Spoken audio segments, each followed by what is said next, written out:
ఆటోలు స్ట్రైక్ అట, కొంచెం ఇంటి దాకా లిఫ్ట్ ఇస్తారా? ఇస్తారు.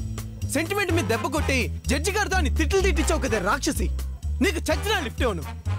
పోనీలేండి, నేను జడ్జి గారిని లిఫ్ట్ అడుగుతాను.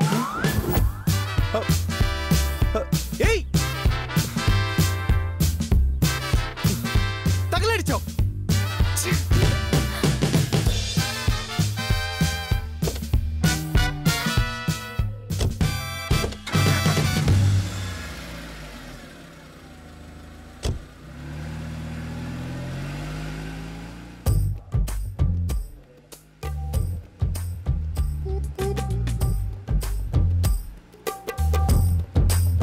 ఈ దరిద్రుడు చివరి నిమిషంలో చెక్ చేతిలో పెట్టి చెక్ పెట్టేసి వెళ్ళిపోయాడేంటి?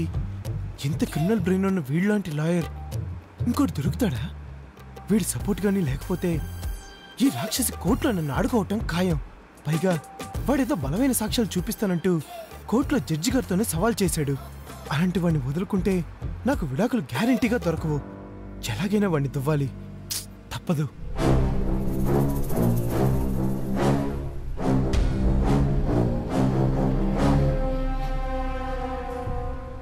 ఆ లాయర్ కేసులో గెలవడం కన్నా నా మీద పగ తీర్చుకోవడానికి ఎక్కువ ట్రై చేస్తున్నట్టున్నాడు.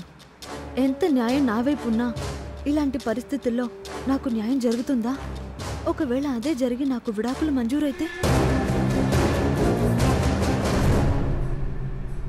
ఎలాగో అత్తగారింట్లోనూ ఒంటరి బతికే నాది. ఆ తర్వాత కూడా ఒంటరిదాన్ని అయిపోతాను. నేను ఎలాగైనా బతికేయచ్చు. కానీ నా తల్లిదండ్రులు ఏమైపోవాలి? నా తర్వాత నా చెల్లెళ్ళ భవిష్యత్తు ఏమైపోవాలి? లేదు, జాగ్రత్త పడాలి. ఈలోపే కావ్య పెళ్లి జరిగిపోవాలి. ఆ తర్వాత నాకు న్యాయం జరిగినా అన్యాయం జరిగినా అది నాకు మాత్రమే పరిమితం అవుతుంది. ఎస్, రాజాతో కావ్య విషయం సీరియస్గా మాట్లాడాలి.